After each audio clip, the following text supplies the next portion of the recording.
नमस्कार, आज की बात में आपका स्वागत है। आज राजनीति के मैदान से बहुत सारी बड़ी बड़ी खबरें आई हैं। आज देश की आदिवासी बहन द्रौपदी मुर्मू राष्ट्रपति भवन पहुंच गई। आज एक गरीब घर की बेटी भारत की राष्ट्रपति बन गई। बंगाल में टीचर भर्ती घोटाले में गिरफ्तार ममता बनर्जी के मंत्री पार्थ चैटर्जी हॉस्पिटल से दोबारा ईडी की कस्टडी में पहुंच गए। ममता की पार्टी के एक और बड़े नेता अबू ताहिर को चुनाव के बाद हुई हिंसा को लेकर सीबीआई को नोटिस मिल गया और ममता ने कहा कि जिसने गलत किया उसे सजा मिले, लेकिन बेवजह बदनाम करने वालों को वो छोड़ेंगी नहीं। पार्लियामेंट में हंगामे के कारण कांग्रेस के 4 सांसद पूरे सत्र के लिए निलंबित कर दिए गए। इन सारी खबरों की पूरी डिटेल और इनके पर्दे के पीछे की पूरी जानकारी आज मैं आपको दूंगा, लेकिन सबसे पहले आपको सावधान करना चाहता हूं देश का माहौल बिगाड़ने की साजिश के बारे में। मैं आपको चेतावनी देना चाहता हूं कि देश में कम्युनल टेंशन क्रिएट करने की कोशिश की जा रही है। आज सावन का सोमवार है। आज ही ऐसी साजिश को लेकर 3 बड़ी बड़ी खबरें आई। देश भर के शिवालयों में आजकल श्रद्धालुओं की भीड़ है। लाखों कांवड़िए सड़क पर हैं। इसी दौरान उत्तर प्रदेश में सांप्रदायिक भावनाओं को भड़काने की कोशिश की गई। बिजनौर में भगवा कपड़े पहने कांवड़िया जैसे दिखने वाले 2 लोगों ने 3 पुरानी मजारों को तहस नहस कर दिया। मजारों में रखे सामान को मजार पर चढ़ाई गई चादरों को आग लगा दी और ऐसा लगा कि हिंदू संगठन के कार्यकर्ताओं ने इस तरह की हरकत की है। पुलिस एक्शन में आई, लेकिन जब पुलिस ने मजारों का नुकसान पहुंचाने वाले दोनों लड़कों को पकड़ा, दोनों मुस्लिम निकले। दोनों सगे भाई हैं, पढ़े लिखे हैं। सवाल है, इन्होंने ऐसा क्यों किया? इसी तरह की दूसरी खबर मुरादाबाद से आई। यहां महिलाओं और बच्चों को आगे करके कांवड़ यात्रा को रोकने की कोशिश की गई। सवाल है, यह किसने करवाया, क्यों करवाया? एक और चौंकाने वाली खबर सहारनपुर से आई, जहां 5 साल पुराना एक वीडियो सर्कुलेट करके लोगों को भड़काने की कोशिश की गई। यह वीडियो वायरल करवाने वाले हिंदू निकले। उन्होंने ऐसा क्यों किया? एक तरफ नफरत फैलाने की, तनाव पैदा करने की कोशिशें हुई, दूसरी तरफ सहारनपुर, मेरठ और बुलंदशहर जैसे कई शहरों में मुस्लिम भाइयों ने कांवड़ियों पर फूल बरसाकर, कहीं खाने के लिए लंगर लगाकर, कहीं उनके लिए पानी का इंतजाम करके सामाजिक सद्भाव को बढ़ाने की कोशिश की। मैं आपको आज नफरत और भाईचारे दोनों की तस्वीरें दिखाऊंगा, लेकिन शुरुआत करते हैं सबसे इंटरेस्टिंग तस्वीरों से। आज मुख्यमंत्री योगी आदित्यनाथ ने पश्चिमी उत्तर प्रदेश के कई जिलों का दौरा किया, कांवड़ियों पर आसमान से फूल बरसाए।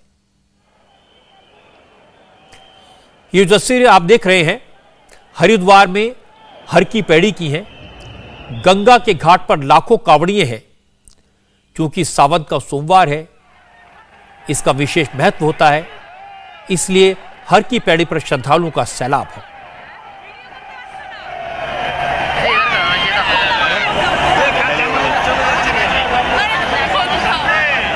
सड़कों का हाल देखिए, जहां तक नजर जाती है वहां तक सिर्फ आस्था का समुद्र लहरा रहा है। भक्तों की, कांवड़ियों की लाइनें हैं। इनमें से ज्यादातर कांवड़िए उत्तर प्रदेश के बहुत सारे जिलों से होते हुए हरिद्वार पहुंचे हैं। यूपी की पुलिस ने, प्रशासन ने, अफसरों ने कड़ी मेहनत की। 2 तरफा चुनौती है। पहली, कांवड़ियों की यात्रा में किसी तरह की दिक्कत ना हो, इंतजामात में कोई कमी ना आए, और दूसरी, आम लोगों को, सड़क पर चलने वालों को कोई परेशानी ना हो।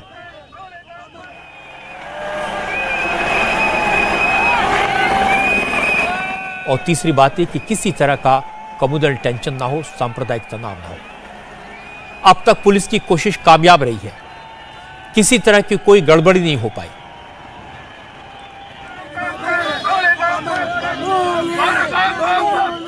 आज योगी आदित्यनाथ ने खुद कांवड़ यात्रा के पूरे रूट का सर्वे किया। योगी के हेलीकॉप्टर ने गाजियाबाद के हिंडन एयरबेस से उड़ान भरी। इसके बाद गाजियाबाद, मेरठ, मुजफ्फरनगर होते हुए बागपत पहुंचे। योगी ने बागपत के सिद्धपीठपुरा महादेव मंदिर के ऊपर से उड़ान भरी, वहां फूल बरसाए और इसके बाद योगी आदित्यनाथ ने कांवड़ियों के काफिले पर आसमान से फूलों की बारिश की। योगी के साथ साथ आज प्रशासन ने भी कांवड़ यात्रियों का जगह जगह स्वागत किया।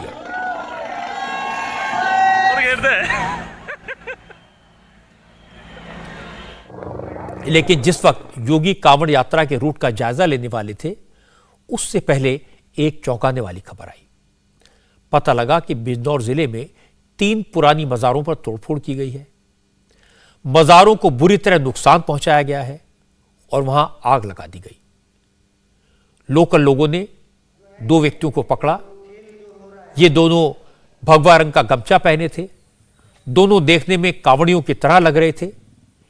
इसे इलाके में खबर फैल गई कि कुछ हिंदुओं ने बाजार को नुकसान पहुंचाया है, हमला किया है। यह खबर वाकई में परेशान करने वाली थी, क्योंकि पश्चिमी उत्तर प्रदेश वैसे ही कम्युनली सेंसिटिव एरिया है। दूसरा, आज सावन का सोमवार है। ऐसे मौके पर मजारों पर हमले की खबर से टेंशन क्रिएट होने के पूरे चांसेस थे। लेकिन पुलिस ने तेजी से एक्शन लिया। बात ज्यादा फैल पाती इससे पहले ही पुलिस पहुंच गई। दोनों लोग पकड़े गए दोनों लोगों को पुलिस ने हिरासत में लिया। पूछताछ में पता लगा कि मजार पर हमला करने वाले हिंदू नहीं हैं, दोनों मुसलमान हैं। दोनों सगे भाई हैं। एक का नाम मोहम्मद आदिल और दूसरे का नाम मोहम्मद कमाल है। पुलिस का दावा है कि मोहम्मद आदिल और मोहम्मद कमाल चाहते थे कि मजार तोड़ने के बाद इलाके में टेंशन हो, तनाव हो, गड़बड़ी हो। इसीलिए पहले उन्होंने भगवा रंग का कपड़ा सिर पर बांधा, कांवड़ियों जैसा भेष बनाया और फिर एक के बाद एक 3 मजारों में तोड़फोड़ की। सबसे पहले ये लोग भूरे शाह बाबा की मजार पर गए, इसके बाद जलाल शाह बाबा और आखिर में कुतुब शाह की मजार पर तोड़फोड़ की। इन दोनों ने मजारों पर बनी कब्र पर लगी टाइल्स तोड़ दी, मजार पर चढ़ाई चादर और कमरे में रखे सामान को बाहर लाकर आग के हवाले कर दिया। जो है ये लोग जो है मतलब इन मजारों को जो है टारगेट बनाया जा रहा है। आप सीधे तौर पे देख सकते हैं कि किस तरह से जो है ये नफरतबाजी का जो है ये खेल जो हो रहा है। सामने अलमारी जो है ये जलाए कहाँ पर गए हैं? ये बाहर यहाँ पे कहाँ पर?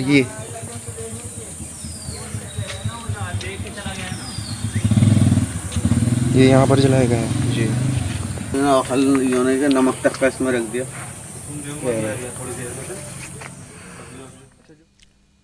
हैरानी की बात यह कि भूरे शाह बाबा और जलाल शाह बाबा की मजार पर तोड़फोड़ करने के बाद जब ये लोग कुतुब शाह की मजार पर पहुंचे, वहां तोड़फोड़ की, तो लोकल लोगों ने इन दोनों को पकड़ लिया। गांव वालों ने पूछा आखिर वो चाहते क्या हैं, उन लोगों ने इस तरह की हरकत क्यों की। तो दोनों आरोपियों ने कहा कि उन्हें मजार पर रखे सामान के बारे में कोई इल्म नहीं था, बस मन किया और मजार तोड़ दी, सामान चला दिया। कौन लेता? कोई रखी भी कोई लेगी नहीं तो क्या करूँ? जला दी क्यों? कौन कह रहा है क्या ले या ना ले? तुमने हक क्यों? किसका हक बताओ? ये चीज का मुझे इल्म नहीं। इस चीज का जलाई क्यों? जलाई क्यों? जला दी भाई। अब ये बताओ आगे से भी तो और पे जाना। अभी तो और तोड़ेगा। और शेरकोट वाले भी आ रहे हैं। हाँ, शेरकोट वालों को बोला आ रही है। मैं फोन आया, फोन करो। कोई नुकसान करा इन्हें। अब तो तिहाड़ में कराया अंदर से जा रहा तो मेला कितना हो गया।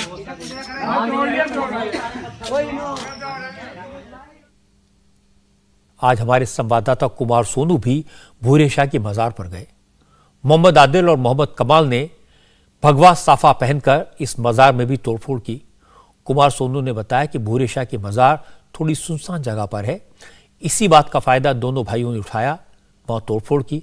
हालांकि मजार पर एक खादिम देखभाल के लिए रहते हैं, लेकिन वो काफी बुजुर्ग हैं और जिस वक्त ये घटना हुई उस वक्त वो अकेले थे। मोहम्मद आदिल और मोहम्मद कमाल ने उन्हें बताया कि वो मजार की मरम्मत करने आए हैं और फिर मरम्मत के नाम पर कब्र में लगी टाइल्स को तोड़ने लगे। इस वक्त हम भूरे शाह की मजार पर हैं, जहां पर इन दोनों भाइयों की तरफ से तोड़फोड़ की गई। फिलहाल आपको वो जगह दिखा दें जहां पर सबसे पहले एक शख्स आया और यहां पर अंदर से जो है जितनी भी चादर वगैरह रखी थी, पूजा का जो सामान था, वो यहां लाकर उसने आग लगाई और उसके बाद यहां से वो चला गया। और उसके बताया जा रहा है कि कुछ देर बाद तकरीबन 45 से 50 मिनट बाद वो वापस यहां पर आया और उसके बाद जो मजार थी उसको नुकसान पहुंचाने की कोशिश की। यहां पर आपको तस्वीरें दिखाएं कि ये देखिए, ये भूरे शाह की मजार है जो कि सालों पुरानी मजार है। यहां पर जो मजार के ऊपर टाइल लगी हुई हैं इनको जो है तोड़ा गया है। जब वो मान नहीं रहा था, मना करने के बावजूद भी, तो जो उस वक्त यहां पर मौजूद थे मजार पर, उन्होंने इस दरवाजे को बाहर से बंद कर दिया ताकि उसको पकड़ा जा सके। उसके बाद गांव वाले इकट्ठा हुए। इकट्ठा होने के बाद पुलिस को बुलाया गया और पुलिस ने उसे मौके से गिरफ्तार कर लिया। जब दरगाह के खादिम ने तोड़फोड़ को लेकर सवाल किया तो उन्हें जवाब मिला कि वो दोनों मरम्मत करने के लिए टाइल्स को उखाड़ रहे हैं। यानी दोनों भाइयों ने इस बात की पूरी प्लानिंग की हुई थी कि अपना काम कैसे करना है। कुमार सोनू ने मोहम्मद आदिल और मोहम्मद कमाल का घर खोज निकाला। उनके घर पहुंचे। घर पर कमाल और आदिल की बहन और मां मिली। दोनों ने कहा कि कमाल की मानसिक हालत ठीक नहीं है। कमाल की बहन अलीसा उस्मान ने कहा कि मजारों में तोड़फोड़ मोहम्मद कमाल ने की, उनकी दिमागी हालत ठीक नहीं है। आदिल ने तोड़फोड़ नहीं की, वो उस वक्त वहां मौजूद नहीं था।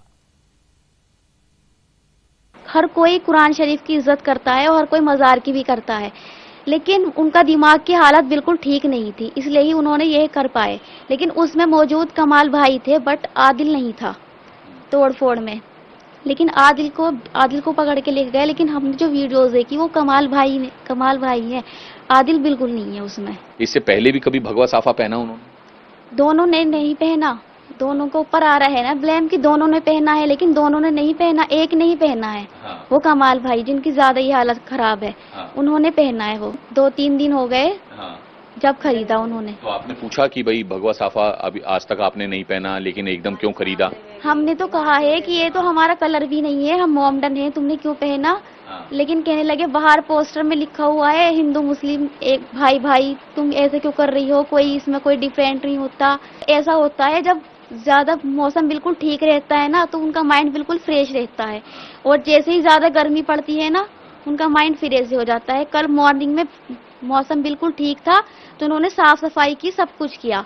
उसके करने के बाद जब दोपहर में 1-1:30 बजे के 2-3 बजे के बाद जब धूप निकली, उनका जब दिमागी हालत बिगड़ गई। बार बार कह रही हैं, यानी कि आप ये कह रहे हैं कमाल की मानसिक स्थिति ठीक नहीं थी और आदिल वहां पर था नहीं, आप ये कह रहे हैं? आदिल तो सुबह मॉर्निंग के टाइम था जब वो साफ सफाई कर रहा था, लेकिन जब उन्होंने तोड़ फोड़ मचाई तो आदिल नहीं था।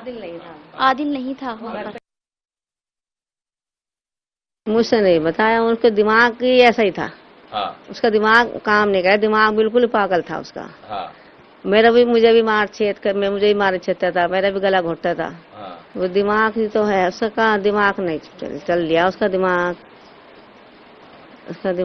चल लिया।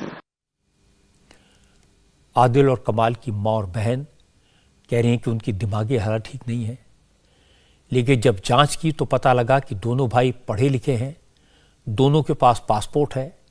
कमाल तो 2 बार विदेश में नौकरी भी कर चुका है, एक बार सऊदी अरब में और दूसरी बार कुवैत में। कमाल और आदिल के पासपोर्ट और मोबाइल फोन अब पुलिस ने जब्त कर लिए हैं। दोनों के मोबाइल फोन यूपी के ATS के पास हैं और इस बात की जांच की जा रही है कि मजार में तोड़फोड़ करने से पहले उन्होंने किस किस से बात की। कोर्ट ने दोनों भाइयों को 14 दिन के जुडिशियल रिमांड पर भेज दिया है। मजार वाला केस है, उसमें सऊदी कनेक्शन भी आ रहा है निकल के, जो सऊदी और कुवैत वगैरह कई कंट्री में गए हैं।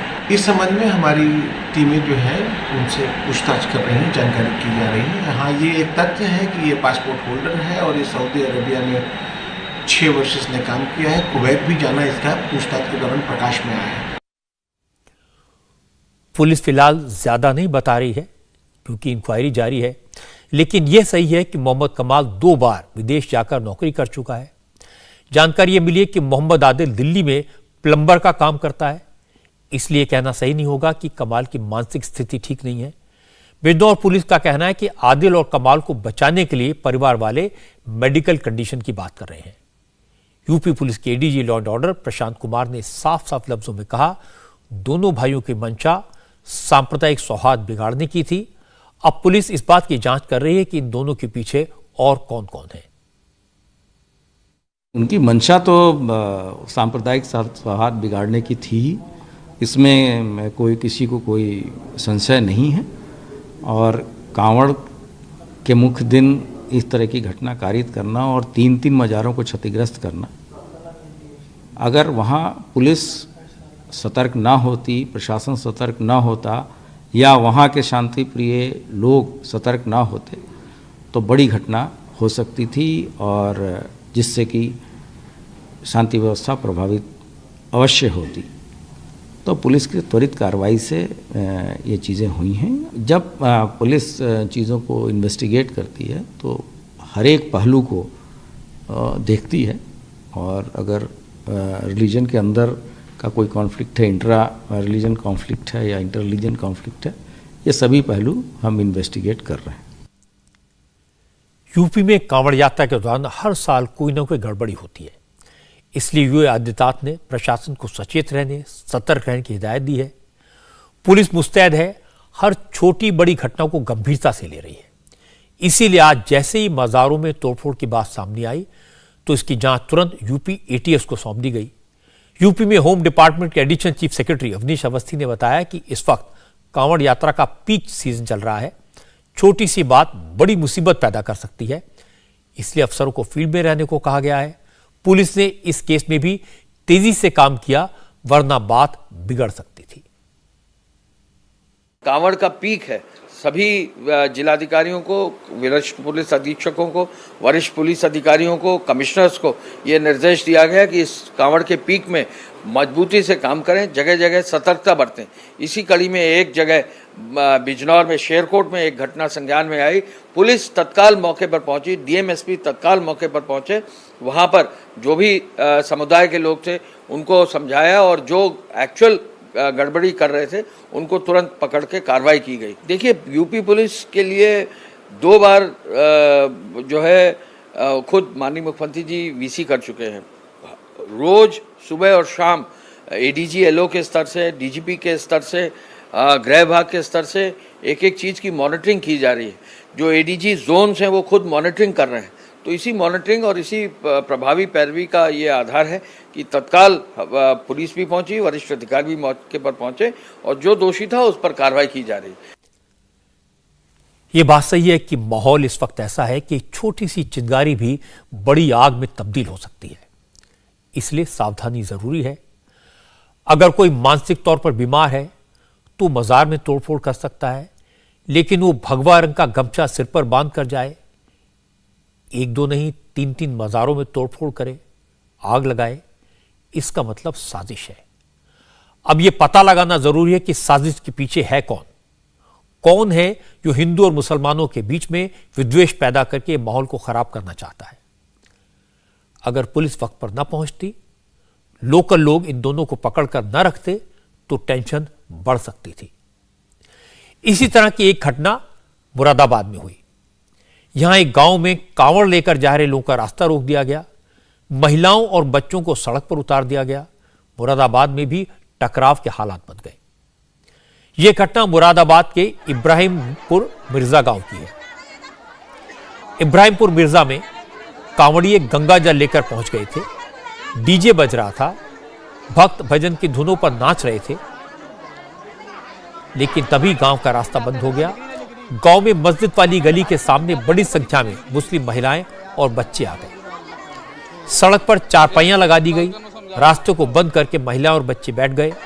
कांवड़ियों ने गांव के लोगों से रास्ता देने को कहा, समझाने की कोशिश की। करीब 2 घंटे तक बहस होती रही, लेकिन बात नहीं बनी। गांव के मुसलमानों ने कहा कि एक बार ताज़ी के वक्त उनका रास्ता रोका गया था, तब कुछ लोगों ने ताज़ी की ऊंचाई बढ़ाने का विरोध किया था। अब मुस्लिम समाज के लोग भी मस्जिद के सामने से कांवड़ नहीं ले जाने देंगे।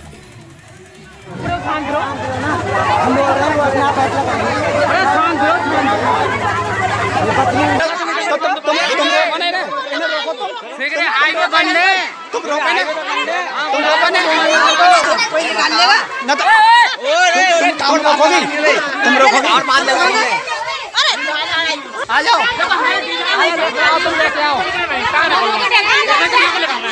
बोलो तो तुम लेकर आओ ना, तुम रोक कौन रहो, लेकर आओ तुम, रोक कौन रहो। अरे आओ रे, अरे लेके आओ तुम, हम भी अपने तुम भी अपने, इनको रोक लो, हाईवे तक करना पड़ेगा, कोई गोली की चौपाई ये कोई ये कहाँ बने, कोई जुलूस ना है, देखो चौपाई तो है ना, कहाँ बढ़ेगी। हालांकि यहां भी अच्छी बात यह रही कि पुलिस को वक्त पर कम्युनल टेंशन की खबर मिल गई, थाने की फोर्स तुरंत पहुंच गई, लेकिन उसके बाद भी मुस्लिम समाज के लोग कांवड़ियों को रास्ता देने के लिए तैयार नहीं हुए। तो फिर सीनियर अफसरों को जानकारी दी गई, मौके पर एडीएम भी पहुंच गए। एडीएम ने सख्त अंदाज में बात की, पहले लोगों को समझाया इस तरह गांव का माहौल खराब करना ठीक नहीं है। उन्होंने कहा कि पुलिस प्यार से समझा रही है, कानून हाथ में मत लीजिए वरना बाद में मुश्किल होगी। आप ऐसा ना करिए जिससे कि भविष्य में आपको किसी प्रकार की दिक्कत किसी भी गांव के लिए इसके लिए रहे। आज हम आपके बीच में हैं, कल आप हमारे पीछे पीछे ना घूमें, तो ऐसा काम मत कराइए हमसे। तो मैं अपील करता हूं कि जो भी बच्चे हैं यहां से, जिसके भी हैं, जिस भी समाज के हैं, मैं 10 मिनट बाद 5 मिनट बाद तब बात करूंगा जब आपका ये सब मजमा फालतू का है यहां से हट जाए। मैं आपसे अपील करता हूं, और ये मेरे साथ ऐसा काम मत करिए। नौजवान हो आप, अभी लंबी आपकी जीवन है, वीडियो जैसे आप बना रहे हैं ऐसी वीडियो आपकी बनती है, ऐसा काम मत करिए। हमारे संवाददाता भास्कर मिश्रा ने बताया कि इब्राहिमपुर मिर्जा गांव में हिंदू और मुसलमान दोनों की अच्छी खासी आबादी है। फिलहाल तो विवाद सुलझ गया, लेकिन किसी तरह की कोई गड़बड़ी ना हो इसलिए बड़ी संख्या में पुलिस फोर्स तैनात कर दी गई है। महिला कांस्टेबल्स को खास तौर पर तैनात किया गया है, क्योंकि इस बार कांवड़ियों का रास्ता रोकने के लिए महिलाओं और बच्चों को आगे किया गया था। भास्कर ने गांव के प्रधान शमीम अहमद से बात की। शमीम अहमद ने कहा कि इस रूट से कांवड़िए कभी नहीं आते थे, लेकिन इस बार कांवड़िए भी आए और डीजे भी बजा रहे हैं, इसलिए बात बढ़ गई। ग्राम प्रधान ने कहा कि अगर मस्जिद के सामने से गुजर रहे कांवड़िए कोई गड़बड़ी कर देते तो माहौल बिगड़ सकता था, इसीलिए मुसलमानों ने रास्ता रोक दिया। सर इस रूट को तो ये कभी पहले इससे पहले निकले ही नहीं इस रास्ते के लिए। अब इनसे लिए मना करेगा भी जिस रूट से आप निकलते हैं उससे निकलते रहिए। तो हमारी मुस्लिम महिलाएं भी आ गईं और ये लोग भी आ गए। उसके बाद में लोगों से कहा था कि आप जो है डीजे को बंद कर दीजिए और शांति के साथ निकाल लें। ये बोले कि हम डीजे के साथ ही निकालेंगे आवाज़ जोर शोर के। तो इस पर थोड़ा सा तनाव हो गया। पुलिस प्रशासन को खबर कर दी गई, पुलिस प्रशासन आ गया और पुलिस प्रशासन ने 2 घंटे की मशक्कत के बाद दोनों को समझौता करा करके वो इसी रूट से कल की तारीख के लिए निकलवा दिया है, सिर्फ कल के लिए। थोड़ा आगे आइए, आप बताइए कि क्या दिक्कत है, अगर इस रूट से न चल के अगर इधर से आते तो उसमें क्या दिक्कत है? दिक्कत सर कुछ नहीं है। दिक्कत ये है कि जैसे मुस्लिम बस्ती है और ये थोड़ा सा वैसा वो है, इसमें जो है धुंध ज्यादा मचता है, तो डर ये लगता है हमारे मुस्लिम को कोई किसी ने अगर थोड़ा बहुत छेड़खानी कर दी तो कहीं ज्यादा मामला माहौल खराब ज्यादा ना हो। ग्राम प्रधान जो बात कह रहे हैं वो पूरा सच नहीं है। हकीकत यह है कि मुसलमानों ने 3 साल पहले हुई घटना का बदला लेने के लिए कांवड़ियों का रास्ता रोका। भास्कर मिश्रा ने जब गांव वालों से बात की तो उन्होंने बताया कि 2019 में हिंदुओं ने भी उन्हें मुहर्रम के मौके पर ताजिए निकालने से रोका था। अब वो कांवड़ियों को रोककर बदला ले रहे हैं। हमारा कोई भी त्योहार नहीं होने दे रहे। 12 रबीउल अव्वल का जुलूस नहीं निकालन दिया, ताजिया नहीं निकालन दिया, ये सब अपने निकालने हैं। तो हमारी कमजोरी है। हमारा क्यों रोका जा रहा है? हमारा क्यों रोका जा रहा है? आप लोगों का कब रोका गया? तो मुहर्रम रोक दिया, हमारे बंद हो गए। और इनकी कामरे हमने रोकी तो कहाँ रोकी हमसे? निकलवा दी प्रशासन ने। अच्छा, मुहर्रम में कब रोका? किस साल रोका गया था आप लोगों को? हो गए मेरे ख्याल में 1-2 साल हो गए शायद। 1-2 साल हो गए। उसके बाद से आप लोग ताजिया नहीं निकालते? हाँ, मेहंदी निकलती है हमारी, मेहंदी निकलती है। मुस्लिम भाई कह रहे हैं कि गांव वालों ने ताजिए नहीं निकालने दिए, इसलिए वो कांवड़ नहीं ले जाने देंगे। इसके बाद भास्कर ने गांव के हिंदू से पूछा। उन्होंने कहा कि गांव में कभी ताजिए निकालने की परंपरा नहीं थी। जब समाजवादी पार्टी की सरकार थी उस वक्त कुछ लोगों ने गांव में ताजिए निकालने शुरू कर दिए थे। समाजवादी पार्टी के विधायक ने ही रातों रात गांव में बड़े बड़े ताजिए बना दिए, लेकिन वो परंपरा चल नहीं पाई। भाई पहले भी हमारी कामन निकलती चली आई है उस रूट से, तो अब क्यों नहीं निकलेंगी? ये बात उन लोगों से किया था हमने। तो बोले हमारे तुमने मुहर्रम नहीं निकलन दिए। तो हमने कि तुम्हारे लिखित में होते तो हम निकलने दे। जब तुम नई परंपरा डाल रहे हो तो विवाद खड़ा कर रहे हो तो कैसे हो जाएगा ये? उनका ये कहना है कि 2019 में आप लोगों ने ताजिया रोक दिया था, रोका था? निकलते ही नहीं थे कभी भी, जब से दाद ले आई परदादे से कभी भी नहीं निकले थे।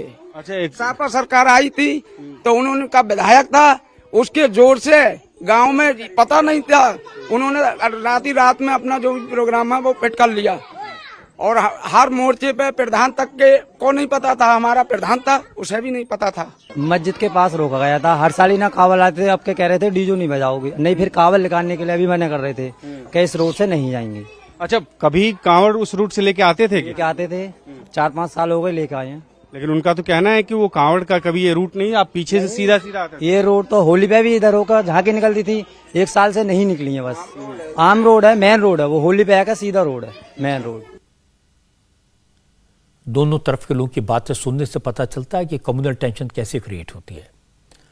अब एक बात तो साफ है कि कांवड़ियों को कल जिस तरह से रोका गया वो कोई स्पॉन्टेनियस नहीं था।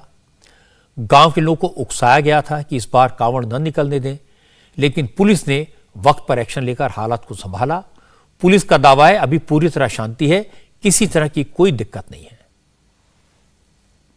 ग्राम इब्राहिमपुर, मिर्जा, थाना सोनकपुर, जनपद मुरादाबाद में गांव के ही कांवड़ियों द्वारा जल लेकर के आने के बाद आपसी सामंजस्य में कमी के कारण तत्काल कुछ समस्या उत्पन्न हो गई थी, जिसे एसडीएम बिलारी, सीओ बिलारी एवं थानाध्यक्ष सोनकपुर द्वारा मौके पर पहुंचकर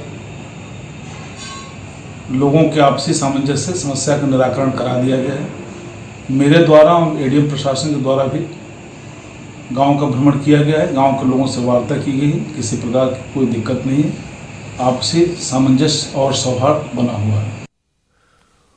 मुरादाबाद की यह घटना देखने में छोटी लग सकती है, लेकिन अगर विवाद बढ़ जाता तो यही बात बड़ी हो सकती थी। आग भड़कते देर नहीं लगती। पुलिस के साथ, प्रशासन के साथ मुश्किल यह है कि आम लोगों और कांवड़ियों के साथ साथ माहौल बिगाड़ने वालों, भड़काने वालों पर भी नजर रखनी पड़ती है, क्योंकि गड़बड़ी करने वाले इसी तरह का मौका खोजते हैं। और ऐसा नहीं कि भड़काने और उकसाने का काम सिर्फ मुसलमानों ने किया। आज सहारनपुर में दूसरी तस्वीर नजर आई। सोशल मीडिया के जरिए एक वीडियो वायरल किया गया। दावा यह किया गया कि कांवड़ियों की गाड़ी के नीचे आने से एक मुस्लिम की मौत हो गई है। यह वीडियो बड़ी तेजी से सर्कुलेट हुआ, एक साथ कई ट्विटर अकाउंट से पोस्ट किया गया। जांच की तो पता लगा वीडियो आज का नहीं है, हाल फिलहाल का नहीं है, 5 साल पुराना है। 5 साल पहले 2017 में मुस्लिम समाज के एक शख्स ने कांवड़ियों को ले जा रहे ट्रक के नीचे आकर सुसाइड कर लिया था, आत्महत्या कर ली थी। सड़क किनारे खड़ा एक लड़का कांवड़ियों का वीडियो बना रहा था। इसी दौरान यह घटना उसके मोबाइल में कैद हो गई। उस वक्त भी इस घटना के कारण जबरदस्त टेंशन क्रिएट हुआ था, लेकिन इस वीडियो ने सारा राज खोल दिया और हालात बिगड़ने से बच गए। लेकिन कुछ लोग 5 साल पुराने इस वीडियो को नया बताकर माहौल फिर से खराब करने की कोशिश कर रहे थे। पुलिस ने इस मामले में तेजी से एक्शन लिया। इस वीडियो को नया बताकर सोशल नेटवर्किंग साइट्स पर पोस्ट करने वाले 5 सोशल मीडिया हैंडल्स के खिलाफ केस दर्ज कर दिया। देखिए, वर्ष 2017 में देवबंद में एक घटना हुई थी और उस घटना की जो भी विधिक कार्रवाई थी वो पूरी की गई थी। पिछले कुछ दिनों में कुछ सोशल मीडिया अकाउंट्स द्वारा और व्हाट्सएप पे कुछ लोगों द्वारा उस वीडियो को पुनः यह कह के फॉरवर्ड किया जा रहा था, पोस्ट किया जा रहा था कि ये वीडियो इस समय का है और इस तरह से दुष्प्रचार किया जा रहा था। लगातार इस तरह के दुष्प्रचार का खंडन भी सहारनपुर पुलिस के सोशल मीडिया अकाउंट द्वारा किया जा रहा था और इन लोगों को लगातार मना किया जा रहा था ऐसी भ्रामक खबरें फैलाने से। कल 5 इस तरह के अकाउंट सोशल मीडिया पे चिन्हित किए गए हैं जिन्होंने वापस उस वीडियो को फैलाया और यह कह के फैलाया कि ये वीडियो हाल के दिनों का है। उन सभी 5 जो अकाउंट हैं उनके खिलाफ सुसंगत धाराओं में आईपीसी 505 सबसेक्शन 2 और आईटी एक्ट 66D के अंतर्गत अभियोग पंजीकृत किया गया है। आप सोचिए, दसियों लोगों ने यह वीडियो तो मुझे ही भेज दिया था और मैं लोगों को समझा कर थक गया कि ये 5 साल पुराना वीडियो है। 5 साल पहले हमने आज की बात में इसको दिखाया था, पूरी घटना बताई थी, लेकिन वीडियो फैलाने वाले रुकते कहाँ हैं? इसीलिए मैं कहता हूं जो इस तरह की हरकतें करते हैं, जो लोगों को भड़काते हैं, उकसाते हैं, उनके खिलाफ सख्त एक्शन तो होना चाहिए। एक जमाना था जब कांवड़ यात्रा के दौरान गड़बड़ी की पूरी आशंका रहती थी और कुछ न कुछ गड़बड़ी जरूर होती थी, लेकिन पिछले कुछ साल में योगी आदित्यनाथ ने जिस तरह के पुख्ता इंतजाम किए हैं वो वाकई में काबिल तारीफ है। अब योगी ने कैसे इंतजाम किए हैं इसकी डिटेल आप सुनेंगे तो आप भी हैरान रह जाएंगे और आपको अंदाजा होगा कि योगी आदित्यनाथ कितने माइक्रो लेवल पर जाकर काम करते हैं। यूपी में कुल 4,556 शिव मंदिर हैं, जहां कल शिवरात्रि के मौके पर जलाभिषेक किया जाएगा। इसी तरह 314 जगहों पर सावन मेले का आयोजन होगा। 332 नदियों के घाटों पर कांवड़ में पवित्र जल भरा जा रहा है। पूरे प्रदेश में कुल 840 कांवड़ मार्ग हैं। योगी आदित्यनाथ ने हर जगह की मैपिंग करवाई है। 840 कांवड़ मार्गों को 1917 सेक्टर्स में बांटा गया है। कांवड़ यात्रा की सुरक्षा व्यवस्था के लिए 151 कंपनियां पीएसी और सेंट्रल रिजर्व फोर्स की 11 कंपनियां तैनात की गई हैं। 1195 यानी करीब 2000 क्विक रिस्पांस टीम्स लगा दी गई हैं। यात्रा शुरू होने से पहले ही 1670 से ज्यादा पीस कमेटीज की मीटिंग्स की जा चुकी हैं। कांवड़ यात्रा मार्ग पर सीसीटीवी कैमरों के अलावा ड्रोन के जरिए निगाह रखी जा रही है। अफसरों को हेलीकॉप्टर से स्थिति का बार बार जायजा लेने को कहा गया है। सुरक्षा के इंतजाम इतने तगड़े हैं, लेकिन फिर भी कुछ लोग गड़बड़ी की कोशिश तो करते हैं। अच्छा यह है कि अब तक वो नाकाम हुए हैं।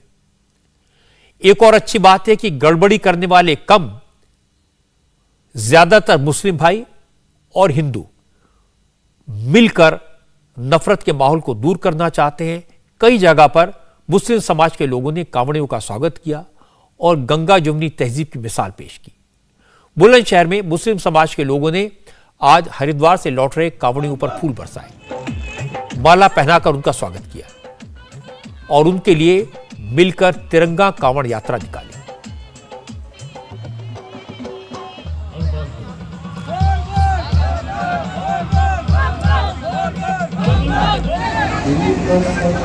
हिंदू और मुस्लिम दोनों समाज के लोग इस तिरंगा यात्रा में शामिल हुए और वहां मौजूद मुस्लिम कम्युनिटी के नौजवान सब पर गुलाब के फूल की पंखुड़ियां बरसा रहे थे।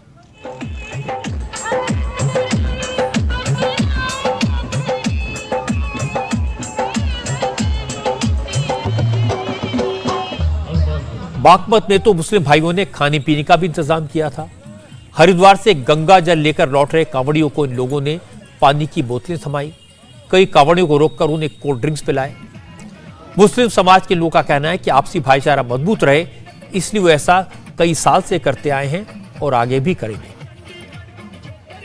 कांवड़ियों की सेवा के लिए जी ठंडा जल पान कर रहे जी और हमेशा से करते हैं जी। हमारे बड़े करते आए और हम करते हैं जी। तो ये हिंदू मुस्लिम एकता के लिए है और हमें इसमें बहुत अच्छा महसूस होता है और अपनी खुशी के लिए, सबके भाईचारे के लिए सम्मान से करते हैं जी। हमको ये सुकून मिलता है। ये कांवड़िया अपने धर्म के लिए करते हैं तो इसलिए हम भी उनका सहयोग करते हैं। पर गर्मी में इतने परेशानी उठाते हैं, अच्छा हर ये चलते हैं तो इसलिए हमको भी सुकून मिलता है भाईचारे के लिए, आपस के लिए। कब से कर रहे हैं ये? तो जी हमें कई साल हो गए कर रहे हैं। कांवड़ियों पर फूल बरसाने वाले मुस्लिम भाइयों को देखकर विश्वास पैदा होता है कि बड़ी संख्या में ऐसे लोग हैं, हिंदू भी और मुसलमान भी, जो नहीं चाहते कि समाज में दीवारें खड़ी हो, जो नहीं चाहते कि मजहब के नाम पर लोगों में नफरत पैदा हो। इसलिए ये तस्वीरें सुकून देने वाली हैं। लेकिन अगर आज की सारी घटनाओं को जोड़कर देखा जाए तो पता लगेगा कम्युनल टेंशन पैदा करने की कोशिश करने वाले भी कम नहीं हैं। नफरत की आग लगाने वाले मुसलमान भी हैं और हिंदू भी हैं। चूंकि कांवड़ यात्रा 2 साल के बाद निकाली जा रही है तो कांवड़ियों की संख्या भी ज्यादा है, जोश भी दोगुना है। कांवड़ियों में बड़ी संख्या में उत्साहित नौजवान होते हैं जो बम बम भोले का उद्घोष करते हुए, डीजे बजाते हुए यात्रा निकालते हैं। उनके नाम पर लोगों को भड़काना आसान होता है। इसीलिए कांवड़िए जैसा भेष बनाकर मजार तोड़ने की कोशिश हो या ताजियों की याद दिलाकर कांवड़ियों को रोकने का प्रयास हो, ऐसी साजिश खतरनाक हो सकती है। यह आग में घी डालने का काम कर सकती है। इसी तरह 5 साल पुराना वीडियो वायरल करके हिंदुओं के भावनाएं भड़काना भी कम डेंजरस नहीं है। साजिश करने वाले कामयाब नहीं हो सकते, क्योंकि योगी आदित्यनाथ ने मेटिकुलस स्ट्रेटेजी बनाई है, प्लानिंग की है, पुलिस अलर्ट है और बड़ी संख्या में हिंदू और मुस्लिम ऐसे हैं जो नहीं चाहते किसी तरह से भी माहौल बिगड़े। लेकिन आमतौर पर नेगेटिव माइंडसेट वाले, नफरत फैलाने वाले अपना काम ज्यादा आसानी से, ज्यादा तेजी से कर पाते हैं। सोशल मीडिया का इस्तेमाल करके कम्युनल टेंशन पैदा करना आज के जमाने में आसान हो गया है। इसीलिए सबको बहुत ज्यादा सावधान रहने की जरूरत है। आज पश्चिम बंगाल में हुई एक घटना में भी हिंदू मुसलमान का रंग खोलने की कोशिश की गई। इल्जाम यह लगा कि साउथ दिनाजपुर के स्कूल में एक स्टूडेंट को टीचर ने डांटा, कान खींचा। इसी दौरान छात्रा का हिजाब उतर गया।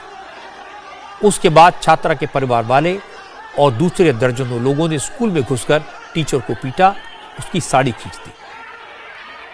यह घटना परेशान करने वाली है। इसके विरोध में प्रदर्शन हो रहे हैं, सियासत हो रही है और बहुत प्रेशर पड़ा तो पुलिस ने टीचर के साथ इस तरह की हरकत करने वाले 4 लोगों को अरेस्ट कर लिया। हैरानी की बात है कि टीचर के साथ बदसलूकी की घटना शुक्रवार को हुई थी, लेकिन पुलिस ने एक्शन 2 दिन बाद लिया। घटना साउथ दिनाजपुर जिले के त्रिमोहिनी प्रताप चंद्र हाई स्कूल की है। स्कूल की एक स्टूडेंट कई दिन से स्कूल नहीं आ रही थी। गुरुवार को जब वो लड़की स्कूल आई तो टीचर ने पूछा, स्कूल क्यों नहीं आ रही हो? ठीक जवाब नहीं मिला तो टीचर ने डांटा, वार्निंग दी वो क्लास मिस ना करें, पढ़ाई में कोताही ना करें। इसके अगले दिन यानी शुक्रवार को उस छात्रा के परिजन अपने मोहल्ले के सैकड़ों लोगों के साथ स्कूल जा पहुंचे। पहले उन्होंने स्कूल के बाहर नारेबाजी की। इसके बाद टीचर्स के कॉमन रूम में घुस गए। भीड़ ने उस टीचर से बदसलूकी की जिसने छात्रा को डांटा फटकारा था। टीचर का आरोप है कि भीड़ में शामिल लोगों ने उन्हें गालियां दी, उनसे मारपीट की, उनकी साड़ी खींचकर उतार दी। भीड़ इतनी एग्रेसिव थी, टीचर्स डर के मारे अपनी साथी टीचर को बचाने की हिम्मत भी नहीं जुटा पाए।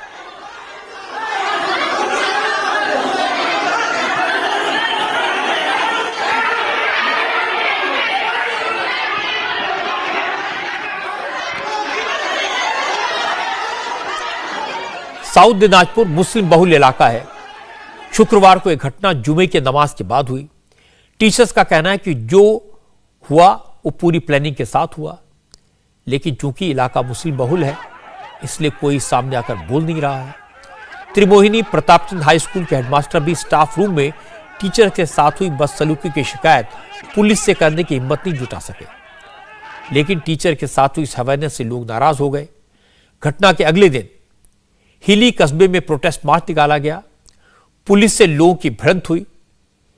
इसके बाद कहीं पुलिस ने टीचर की शिकायत पर 5 लोगों के खिलाफ मामला दर्ज किया। इनमें से 4 लोगों को तुरंत अरेस्ट कर लिया गया। जो लोग गिरफ्तार हुए उनके नाम फिरदौस मंडल, अफरोज मंडल, मसूदा खातून और महफूजा खातून है। लेकिन भीड़ को स्कूल पर हमले के लिए उकसाने वाला, टीचर की साड़ी उतारने वाला मुख्य आरोपी जाकिर हुसैन अभी भी फरार है। पुलिस का दावा है कि कुछ लोग बेवजह पुलिस के एक्शन पर सवाल उठा रहे हैं। पुलिस को जैसे ही मामले की जानकारी मिली, पुलिस ने बिना देर की एक्शन किया, फौरन कार्रवाई की। उसको लेके एक कंप्लेंट आया था थाना में on 24th and same day जो अक्यूज पर्सन है उनको अरेस्ट किया गया, forwarded to court and the matter is under investigation. South Dinajpur के स्कूल में जो घटना हुई वो बेहद शर्मनाक है। एक टीचर जो बच्चों को पढ़ाती है, उन्हें जिंदगी का रास्ता दिखाती है, उनके साथ भीड़ की हवानियत अब एक बड़ा इशू बन गया है। पश्चिम बंगाल में मुख्य विपक्षी दल बीजेपी ने इसे लेकर ममता सरकार को घेरा। साउथ दिनाजपुर बंगाल बीजेपी के अध्यक्ष सुकांत मजूमदार का इलाका है। घटना की खबर मिलने के बाद सुकांत मजूमदार हिली पहुंचे। वहां उन्होंने अपनी पार्टी के कार्यकर्ताओं को लेकर प्रोटेस्ट मार्च निकाला। बीजेपी के नेता अब इस घटना को लेकर पूरे बंगाल में ममता सरकार के खिलाफ प्रोटेस्ट करने की बात कह रहे हैं। लेकिन मुझे लगता है ये घटना सियासत का इशू नहीं है, यह मसला हिंदू और मुसलमान का मुद्दा नहीं है, किसी एक टीचर के अपमान का मसला नहीं है। इस घटना को स्टूडेंट और टीचर के रिश्तों की नजर से देखने की जरूरत है। अगर एक टीचर अपने स्टूडेंट को डांटती है तो उसकी भलाई के लिए, अगर एक टीचर अपने स्टूडेंट के साथ सख्ती करती है तो उसके अच्छे भविष्य के लिए, उसकी पढ़ाई के लिए। जिन लोगों ने इसे कम्युनल कलर दिया, इसे हिजाब का इशू बनाया, टीचर पर हमला किया, टीचर को अपमानित किया, उनके खिलाफ ममता बनर्जी की सरकार को सख्त से सख्त एक्शन लेना चाहिए, क्योंकि गुरु रविन्द्रनाथ टैगोर की धरती पर शिक्षक का इस तरह से अपमान होगा तो यह बंगाल के लिए अच्छा नहीं है। हालांकि अलग बात है कि आजकल ममता बनर्जी के लिए रोज एक नई मुसीबत सामने आती है। टीचर घोटाला सामने आ चुका है। पिछले 2 दिन से ममता अपने मंत्री पार्था चैटर्जी के चक्कर में परेशान है। आज पार्था चैटर्जी का झूठ पकड़ा गया। टीचर घोटाले के चक्कर में एनफोर्समेंट डायरेक्टरेट के चंगुल में फंसे पार्था चैटर्जी ने बीमारी का बहाना बनाया था, लेकिन उनका झूठ पकड़ा गया। पार्था को हाईकोर्ट के ऑर्डर पर एयर एम्बुलेंस के जरिए भुवनेश्वर के एम्स में ले जाया गया, लेकिन एम्स में डॉक्टर्स ने सारी जांच करने के बाद कह दिया पार्था को पुरानी बीमारियां हैं, लेकिन वो गंभीर नहीं है, उन्हें हॉस्पिटल में रखने की कोई जरूरत नहीं है। इसके बाद उन्हें फिर से ईडी ने कस्टडी में ले लिया। पार्था के चक्कर में उंगलियां ममता बनर्जी पर उठने लगी। जाहिर है ममता नाराज है, गुस्से में है। अब तक तो ममता टीचर्स भर्ती घोटाले पर खामोश थी, लेकिन आज ममता ने कहा कि कोई दोषी है तो सजा दे दो, लेकिन मेरा नाम बदनाम किया तो ठीक नहीं होगा। ममता ने कहा कि अगर वो राजनीति में ना होती तो बेवजह बदनाम करने वालों की जुबान काट लेती। কেউ কেউ কালকের একটা ঘটনা নিয়ে কোনো একটা মহিলা ঘটিত ব্যাপারে कोई कल की एक घटना को लेकर, किसी एक महिला को लेकर, महिलाओं का मैं सम्मान करती हूँ। सब एक समान तो नहीं है, उनके घर में कुछ पैसा मिला है। ये मामला कोर्ट में विचाराधीन है, इसलिए उस पर कमेंट नहीं करूंगी, लेकिन मैं चाहती हूँ कि सच सामने आए। सच सामने आने पर किसी को आजीवन कारावास भी मिले तो मुझे फर्क नहीं पड़ता, लेकिन बताइए मेरी फोटो लगाकर पैसों का पहाड़ दिखाते हुए पूरे कोलकाता में सीपीएम और बीजेपी प्रचार कर रहे हैं। उनकी इतनी हिम्मत! अगर मैं राजनीति ना कर रही होती तो जबान काट देती। রাজনীতি না করতাম আমি জিভটা কেটে ফেলতে পারতাম। ममता की नाराजगी अपनी जगह है, ठीक भी है, लेकिन उनका नाम इस केस में आया क्यों, कैसे आया, यह भी समझने की जरूरत है। असल में ममता के करीबी और उनकी सरकार के एक ताकतवर मंत्री पार्था चैटर्जी और पार्था चैटर्जी की बेहद करीबी सहयोगी अर्पिता मुखर्जी को ईडी ने गिरफ्तार कर लिया है। दोनों पर टीचर्स की भर्ती करने, एजुकेशन डिपार्टमेंट में ग्रुप सी और डी की भर्ती करने में घोटाला करने के आरोप है, पैसा खाने के आरोप है। दोनों पर मनी लॉन्ड्रिंग का इल्जाम भी है। जानकारों का कहना है कि अर्पिता के कुछ बांग्लादेशी कंपनियों से रिश्ते थे। अर्पिता के घर से ईडी को 21 करोड़ रुपए नकद मिले। 12 से ज्यादा शेल कंपनियों में डायरेक्ट हिस्सेदारी थी। दावा यह किया जाए कि जिस घर में अर्पिता मुखर्जी रहती हैं, जिस घर पर रेड हुई, वो घर भी पार्था चैटर्जी का है। अर्पिता मुखर्जी के घर पर छापेमारी में 3 फ्लैट्स के दस्तावेज मिले हैं। शक है कि इनकी 100 करोड़ रुपए से ज्यादा की बेनामी संपत्ति है, और इसके बाद ही पार्था को 26 घंटे की पूछताछ के बाद गिरफ्तार किया गया। अरेस्ट होने के बाद पार्था चैटर्जी ने कहा वो इसकी जानकारी ममता बनर्जी को देना चाहते हैं। उन्होंने आधी रात के बाद ममता बनर्जी को 4 बार फोन लगाया। आखिरी फोन 3 बजे किया गया, रात में 3 बजे, लेकिन ममता ने फोन नहीं उठाया, और इसके बाद पार्थ चैटर्जी ने अपने अरेस्ट मेमो में भी ममता बनर्जी का ही नाम और उनका मोबाइल नंबर लिखा। अरेस्ट मेमो में गिरफ्तार व्यक्ति से पूछकर उस शख्स का नाम लिया जाता है जिससे वो अपनी गिरफ्तारी की सूचना देना चाहता है। इसी बात को मुद्दा बनाकर बीजेपी ममता बनर्जी को घेरने लगी।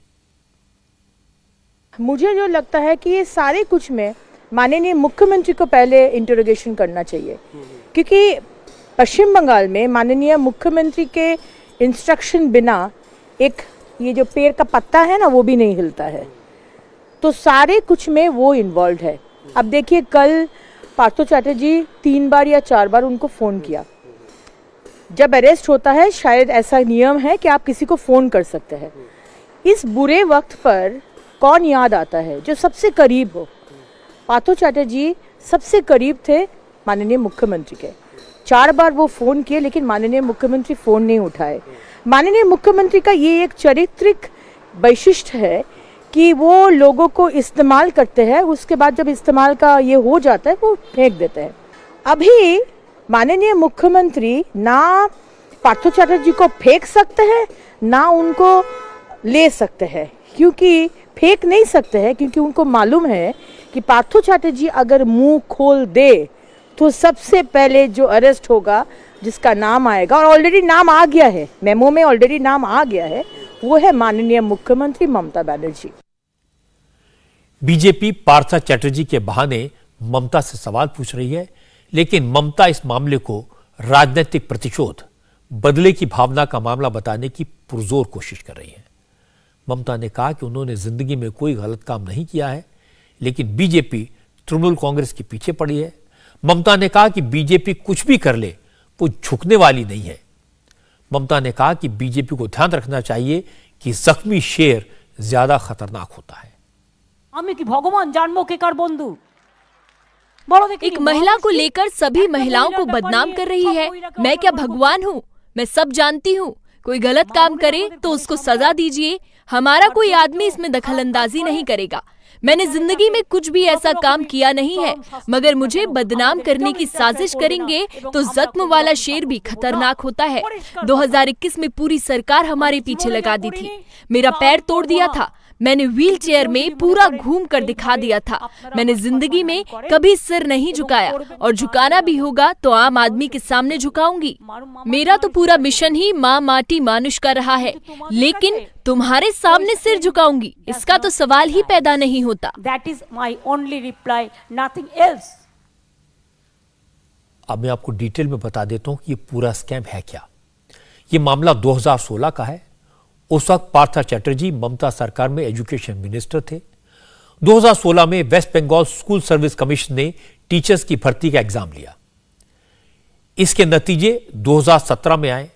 जब रिजल्ट आए तो सिलीगुड़ी की बबीता सरकार टॉपर थी, लेकिन एजुकेशन मिनिस्ट्री ने रिजल्ट कैंसिल कर दिया। नई मेरिट लिस्ट जारी की, जिसमें पश्चिम बंगाल के शिक्षा राज्य मंत्री परेश अधिकारी की बेटी टॉपर बन गई। बबीता सरकार का नाम वेटिंग लिस्ट में चला गया, जबकि परेश अधिकारी की बेटी से बबीता सरकार के 16 नंबर ज्यादा थे। बबीता सरकार ने कलकत्ता हाईकोर्ट में अपील की। हाईकोर्ट ने मामले की जांच सीबीआई को दे दी।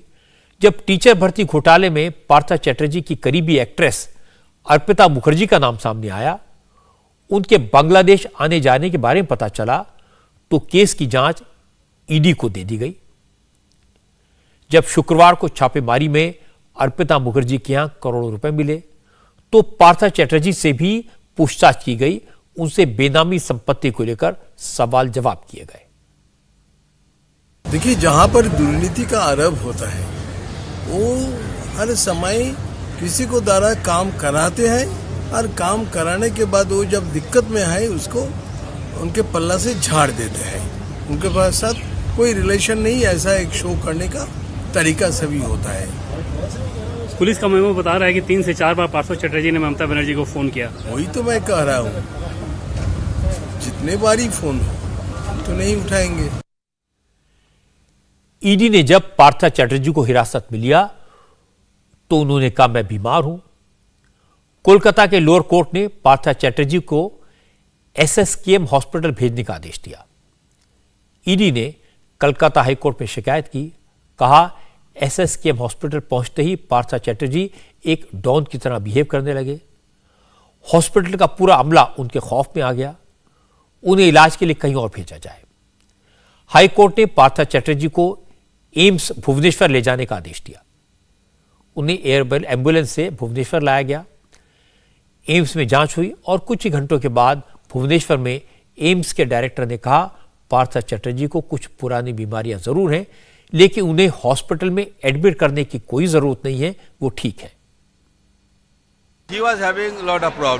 उन्होंने कई तरह की तकलीफों की शिकायत की थी। हमने उनकी जांच की और अपनी रिपोर्ट माननीय हाईकोर्ट को सौंप दी। उनके सीने में दर्द कुछ खास नहीं था।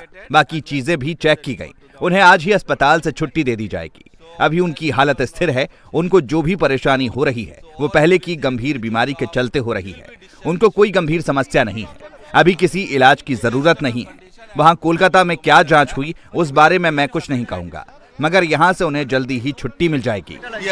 At this moment we will be discharged. इस मामले के दो पक्ष हैं। एक तो ममता बनर्जी। ममता की छवि बेदाग है, इसमें कोई शक नहीं है।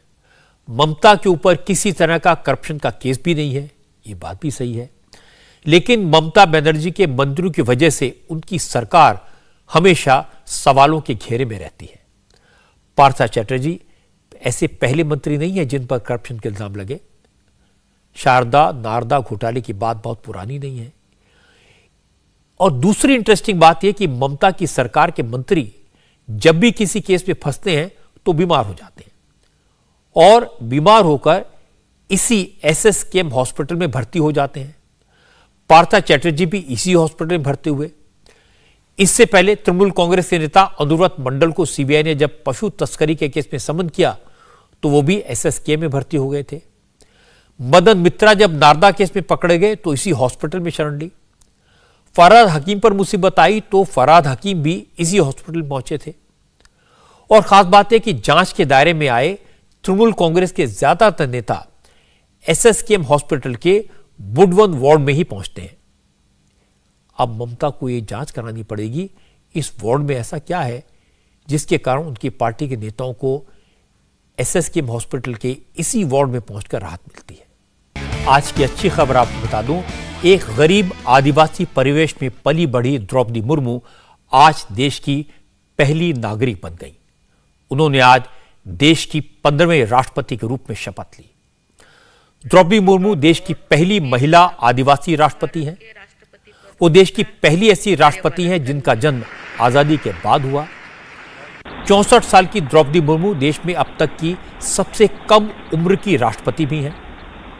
द्रौपदी मुर्मू पार्षद से राष्ट्रपति के पद तक पहुंचने वाली पहली नेता हैं। द्रौपदी मुर्मू अपने गांव की पहली लड़की थी जिन्होंने ग्रेजुएशन किया। वो पहली महिला थी जो पढ़ने के लिए अपने गांव से बाहर निकली। इसीलिए आज शपथ लेने के बाद अपने पहले संबोधन में द्रौपदी मुर्मू ने सबसे ज्यादा बात गरीबों, आदिवासियों और महिलाओं के बारे में की। राष्ट्रपति द्रौपदी मुर्मू ने कहा कि उनका प्रेसिडेंट बनना इस बात का सबूत है कि भारत में गरीब भी सपने देख सकता है और अपने सपनों को पूरा भी कर सकता है। उन्होंने कहा कि ये लोकतंत्र की ताकत है कि गरीब घर में पैदा हुई एक बेटी आदिवासी इलाके से आकर भारत के सबसे बड़े संवैधानिक पद पर आसीन हो सकती है। राष्ट्रपति के पद पहुंचना मेरी व्यक्तिगत उपलब्धि नहीं है, ये भारत की प्रत्येक गरीब की उपलब्धि है। मेरा निर्वाचन इस बात का सबूत है कि भारत में गरीब सपने भी देख सकता है और उन्हें पूरा भी कर सकता है। मेरे इस निर्वाचन में देश के गरीब व का आशीर्वाद शामिल है। देश की करोड़ों महिलाओं और बेटियों के सपनों और सामर्थ्य की झलक है। मैं आज समस्त देशवासियों को, विशेषकर भारत के युवाओं को तथा भारत की महिलाओं को ये विश्वास दिलाती हूँ कि इस पद पर कार्य करते हुए मेरे लिए उनके हित सर्वोपरि होंगे। जब से द्रौपदी मुर्मू का नाम राष्ट्रपति पद के लिए डिक्लेयर हुआ था, उन्होंने कुछ नहीं कहा था, वो खामोश थी। तो दबी जबान से विपक्षी दलों के नेता कह रहे थे कि शायद वो बोल ही नहीं सकती हैं, वो बोलना ही नहीं जानती। लेकिन आज शपथ ग्रहण समारोह के दौरान द्रौपदी मुर्मू ने जो स्पीच दी, जो मुद्दे उठाए, जिस तरह से गरीब और आदिवासियों की बात की, उससे उन्होंने अपने सारे आलोचकों को करारा जवाब दे दिया और ये बता दिया वो न सिर्फ बोलना जानती हैं बल्कि देश मुद्दों को, आम लोगों की जमीनी समस्याओं को अच्छी तरह से समझती भी हैं। आज मध्य प्रदेश से चौंकाने वाली तस्वीरें आई। भोपाल में नेशनल हाईवे पर बने पुल की सर्विस रोड पहली ही बारिश में बह गई। पिछले 2 दिन से जो भारी बारिश हुई है उसके कारण डैम के 24 गेट खोलने पड़े, जिसके बाद कलियासोत नदी में पानी का बहाव तेजी से बढ़ा और नतीजा ये हुआ कि पिछले साल बनी सर्विस रोड और उस रोड को सिक्योर करने वाली दीवार बह गई।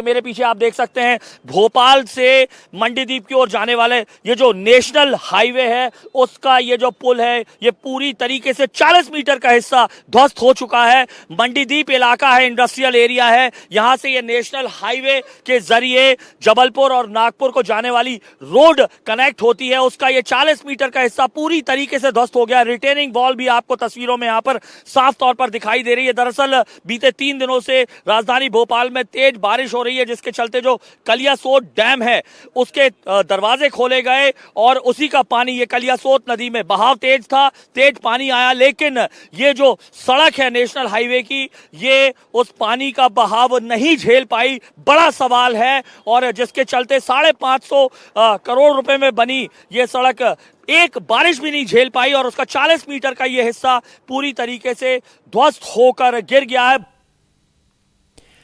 जैसे ही सड़क बहने की खबर आई तो सरकार ने बिना देर के एक्शन लिया। इस सर्विस रोड को बनाने वाली कंपनी और उसे एडवाइस देने वाली इंजीनियरिंग कंपनी दोनों को ब्लैकलिस्ट कर दिया गया है। शिवराज सिंह चौहान की सरकार ने एमपी सड़क विकास निगम के इंजीनियर्स को भी सस्पेंड कर दिया है और इस सर्विस रोड को बनाने के वक्त निगम के एजीएम रहे उस अफसर के खिलाफ भी कार्रवाई शुरू की है जो अब रिटायर हो चुके हैं। इस रोड के डिजाइन में क्या कमी थी, इसकी जांच भी आईआईटी रुड़की के इंजीनियर्स को सौंप दी गई है। इस घटना से संबंधित जो भी अधिकारी हैं उन अधिकारियों के लिए जो एसपी दुबे है निगम के प्रबंधक उनके लिए निलंबित कर दिया है और जो मिस्टर अरोड़ा थे जो जिला प्रबंधक थे उनके विरुद्ध भी कार्रवाई की जाएगी। इसके अलावा इस पूरी घटना की और इसके निर्माण कार्य की गुणवत्ता की जांच, लेकिन डिजाइन में यदि कहीं कमी हुई होगी तो इसके लिए आईआईटी के 2 इंजीनियर्स को, आईआईटी रुड़की के 2 इंजीनियर्स के लिए जिम्मेवारी दी गई है कि वो संपूर्ण निर्माण कार्य की, उसकी गुणवत्ता की और उसकी डिजाइन की दोनों की जानकारी लेके और शीघ्रातिशीघ्र विभाग के सामने प्रस्तुत करें। इस तरह बारिश के मौसम में सड़कें बहने की, टूटने की खबरें पहले भी कई बार राज्यों से आती रही हैं, लेकिन हर बार देखने में आता है कि सरकार गलती मानने के बजाय, कार्रवाई करने के बजाय इस पूरे मामले को ढकने में लग जाती है, बहाने बनाने लगती है। मैं शिवराज सिंह चौहान की इस बात के लिए तारीफ करूंगा कि उन्होंने किसी तरह की बहानेबाजी नहीं की और बिना देर किए एक्शन लिया। इंडिया टीवी हर वक्त हर जगह डाउनलोड करने के लिए सर्च करें India TV news Google play store या ऐप स्टोर पर।